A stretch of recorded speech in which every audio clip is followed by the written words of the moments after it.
Well, welcome back, class. We are getting close to wrapping up the Civil War. Today, we're going to be learning about the Gettysburg Address and the implementation of total war. So let's just jump right on in and get to it. All right, class, let's set the stage.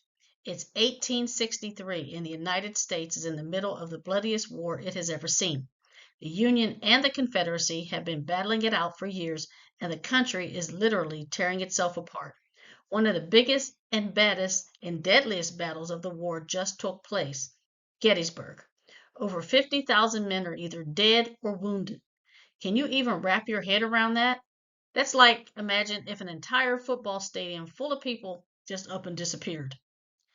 After a battle that massive, they needed to honor the soldiers who fought and died there. So, on November 19th, 1863, a ceremony was held to dedicate a cemetery at Gettysburg. There were long speeches, but the one that mattered most, well, it was President Abraham Lincoln's Gettysburg Address. And get this, it was only 10 sentences long. Go figure. It only took him about 3 minutes to read it. But those 3 minutes were powerful. In his speech, Lincoln reminded everyone why they were fighting to see if a country conceived in liberty and dedicated to the proposition that all men are created equal could actually survive. The Civil War wasn't just about the North and the South anymore. It was a test to see if democracy itself could last. Lincoln just didn't talk about honoring the dead. He challenged the living to keep fighting for the cause they died for. And today, those words are still some of the most famous in American history. Now, Lincoln had a problem. He needed a general who could finish this war. He tried a bunch of them, but most weren't aggressive enough. Enter Ulysses S. Grant. This dude was tough. Some called him Unconditional Surrender Grant because he didn't mess around. Lincoln knew he was the right guy.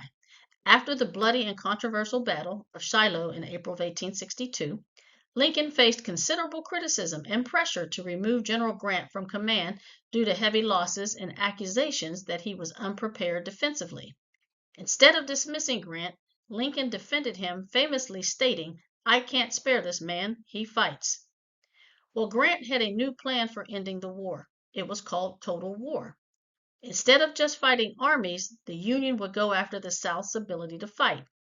That meant destroying food, railroads, factories, and anything that could help the Confederates keep going. Even civilians felt the impact. It was brutal, but Grant believed it was the only way to end the war for good.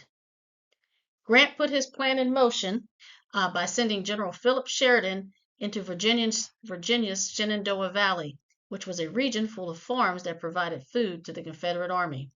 Grant told Sheridan, "Leave nothing to invite the enemy to return. Destroy whatever cannot be consumed." In other words, burn it all. And that's exactly what Sheridan did. His troops marched through, burning 2,000 barns and destroying tons of crops and livestock. By the time they were done, even the crows didn't have anything left to eat. Now, meanwhile, down south, Grant had sent General William Tecumseh Sherman on a mission of destruction. Sherman had two big jobs: capture Atlanta, Georgia, and then march to the Atlantic Ocean, wrecking everything in his path. First, he took Atlanta in September of 1864. His troops burned part of the city and forced people out of their homes. Then he started his infamous March to the Sea. As they marched 300 miles to Savannah, Georgia, Sherman's soldiers ripped up railroad tracks and twisted the rails into what they called Sherman neckties so they couldn't be used again. They wiped out everything in their path and basically made sure the South had nothing to fight with. It was a devastating blow. The end result of Sherman's march to the sea was devastating to the Confederacy. By the time Sherman's troops reached Savannah, Georgia in December of 1864, they had carved a 60-mile wide path of destruction across the state. They had destroyed railroads, burned crops, killed livestock, and wrecked factories, completely crippling the South's ability to sustain its war effort. When Sherman arrived in Savannah on December 21st, 1864, the city surrendered without a fight. As a Christmas gift to President Lincoln, Sherman sent a telegram saying, I beg to present you as a Christmas gift the city of Savannah. The march was a psychological blow to the Confederacy, proving that the Union could march through the heart of the South unchecked. Well, now check this out. Now it's time. We're heading into election. So can you imagine that you're President Lincoln? You're running for re-election in the middle of this brutal war. People are tired of fighting. The Democrats end up nominating General George McClellan. Y'all remember him, right? That's the guy Lincoln fired for being too cautious. Well, McClellan and his party say they want peace, even if it means letting the South keep slavery. At first, Lincoln's chances didn't look great, but then, bam, Sherman takes Atlanta. That victory boosts Northern morale, and suddenly people start rallying behind Lincoln. In November of 1864, Lincoln wins re-election. His victory sends a clear message. The Union is not backing down, and the war will continue until the Confederacy is defeated. Lincoln's leadership, Grant's total war strategy, and key victories like Sherman's march helped turn the tide of the Civil War. The Gettysburg Address reminded Americans why they were fighting, and Lincoln's re-election proved that the North was committed to seeing this war through to the end. The Confederacy was running out of options, and the end of the war was finally in sight.